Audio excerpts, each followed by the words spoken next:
In this video, we're going to be going over the approaches that should be taken when evaluating a green space. Let's begin. But first things, I'm going to tell you some things to keep in mind when you're in the field. So if you're going to a green space, whichever informal or formal, make sure to bring water, possibly a clipboard so you can fill out the form on, a pen, and sunscreen, bug spray, and anything else you think you would need in the field to stay well hydrated and healthy. The material you need to bring absolutely when you're going out into the field is the Human Impact Assessment form and the protocol to help guide you through it.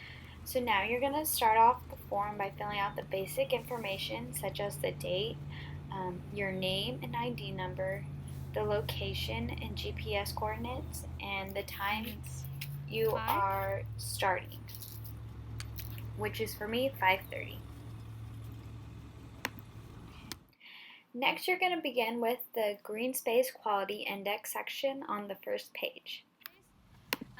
During this first page, remember you want to take your time and go through the green space and explore it first. The goal of this first page is to get a general idea of the entire green space rather than just sections of the green space. I can see that throughout the green space, trash seems to be minimal to none, so we're going to put 4 for the trash and litter parameter.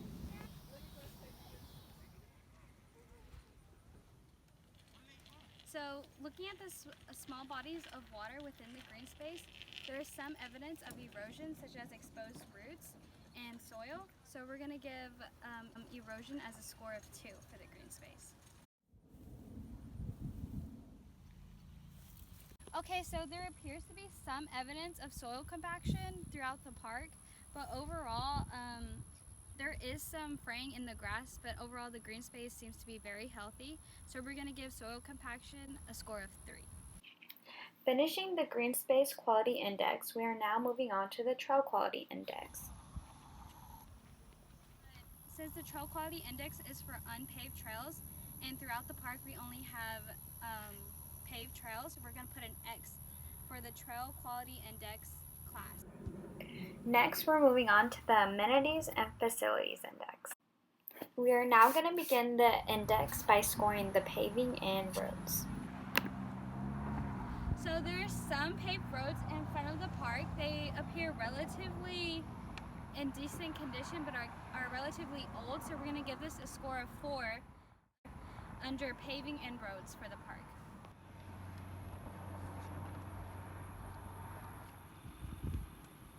Okay, so there is a fence present, but it's not used as a boundary for the park, just for the baseball field within the park.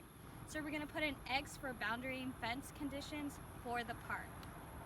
You may have noticed how I filled out the boundary and fence conditions before I filled out the building conditions.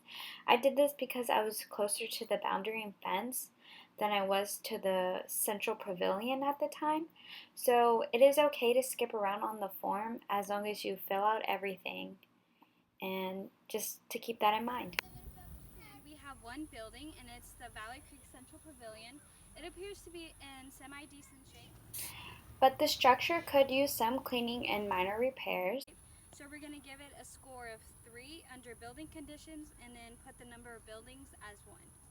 So you may be asking yourself why I put 1 building instead of 2, as I've shown that there's a baseball complex in the park. However, the baseball complex is not open for park goers. It is only open when there's baseball games, unlike the pavilion where it's open all the time. Finally, we count the number of trash cans in the green space and we get a total of 28. They're pretty accessible as they're located in high areas of traffic like the football field, but a few of them were sort of difficult to find, so we're going to give the trash can accessibility a score of 4 and a total of 28 trash cans. Therefore, we have finished the first page of the Human Impact Assessment form, as we now scored all the qualities under Green Space Quality Index, the Trail Quality Index, and everything under Amenities and Facilities Index. Moving us onto page 2 of the Human Impact Assessment form, we're now going to start under the section labeled Evidence of Human Interaction. Under the Evidence of Human Interaction section, the number of official campsites are 0, and the number of unofficial campsites are 0. As there is no evidence of both official or unofficial campsites. 0. And we have a total of 2 restrooms in the pavilion and throughout the park. Therefore, we can write down the number 2 for the number of restrooms under the Evidence of Human Interaction section. So there's 2 parking lots in this park, and we counted 119 parking spots and a total of 8 cars. So we're gonna double 119 to account for the other parking lot across the park, and we're gonna also add those cars to the total of 8 cars here. Once we double the parking, we get a total of 238 parking spots. And once we add 8 cars to the 14 cars in parking lot 2, we get 22. And then we have 2 bike racks that can hold 6 bikes, so we get a total of 6 bike parking spots. Finishing the Evidence of Human Interaction section, we now move on to our last section, the Noise Assessment Form. In this form, we will be measuring noise pollution in the green space. You will begin first by filling out the first row of boxes. So, since we're at a park and parks are designated areas for human use, you're going to go ahead and circle formal for the type of green space it is. And because I have an iPhone 7 Plus, I will write this down for the brand and model of the phone being used. And I downloaded the Decibel Meter Noise Detector app by this company, and it is recommended in the protocol to download this, and this is what I used. You can download any app you would like, but the noise measurement app must be able to measure average, maximum, and minimum decibels. So this is the only requirement, and as you can see, this app does measure maximum, minimum, and average decibels. And if you're confused on to where to find the name of the company, it's right under the title of the app as indicated by the orange arrow. As you can see, you're going to need a total of 6 locations to measure noise pollution from, 3 outside and 3 inside. So the 3 outside locations that I have chosen are indicated by the golden stars, and they're on I specifically picked those because those are on the perimeters, and one is in the neighborhood, which is what you want to do, at least for one of them, to get like a neighborhood reading. And then for the 3 inside, I've chosen the 3 orange circles as shown on the map. And for all the locations, you want to spread them out evenly to capture the whole green space rather than just sections of the green space. As you move out the green space, you can switch back and forth measuring noise pollution from the outside locations to the inside locations. So for example, your first outside location, which is indicated by the gold star and pink arrow, could be that location, and you could switch into an inside location as indicated by the orange circle and pink arrow. And you can do this as you travel throughout the green space, measuring noise pollution to save some time instead of measuring all of the 3 outside locations first and then measuring all the 3 inside locations. The first location I will be measuring from is from the parking lot 1 as indicated by the map. First, I'm going to open up Google Maps and I'm going to drop a pin onto the location where I'm measuring from and obtain the GPS coordinates. You will do this by hitting the share button, going to your notes or your messages and typing in location 1 outside just to keep track of it, and you're going to write down those GPS coordinates.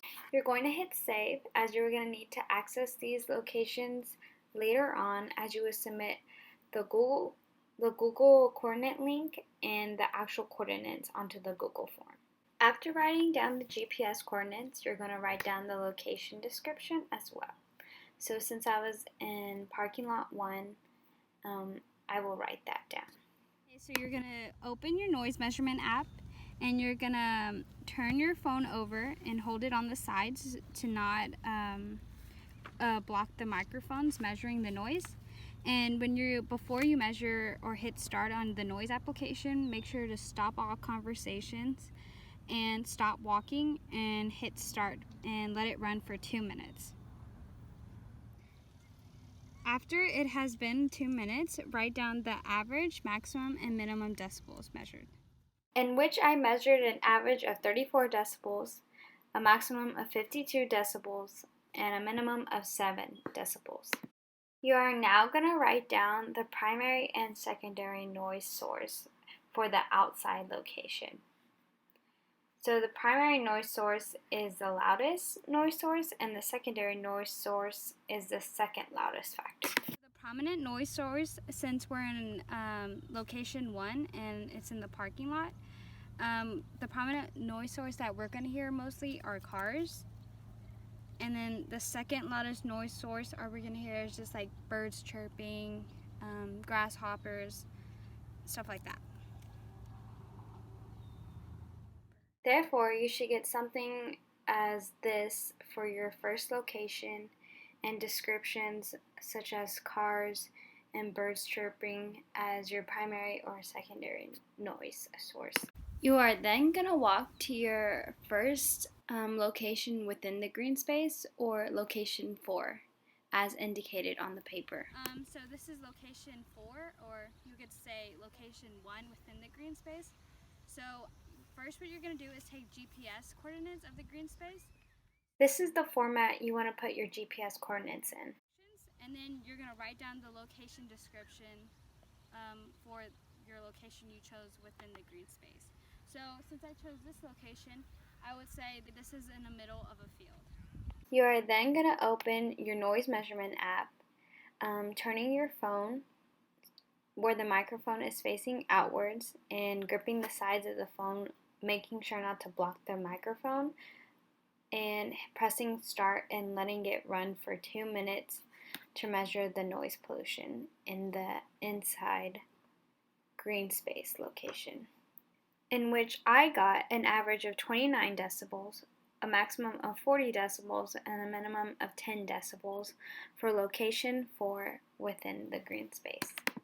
We're then going to fill out the primary and secondary noise source for location 4 within the green space.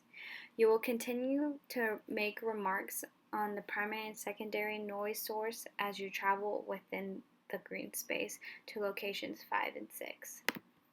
For the primary noise source, we end up getting people talking, and the secondary noise source as cicadas. As you continue switching back and forth from measuring noise pollution from outside and inside locations, make sure to hold the phone orientation the correct way, and once you're done, then write down the time you're leaving the park and submit all the information that you have collected onto the Google form.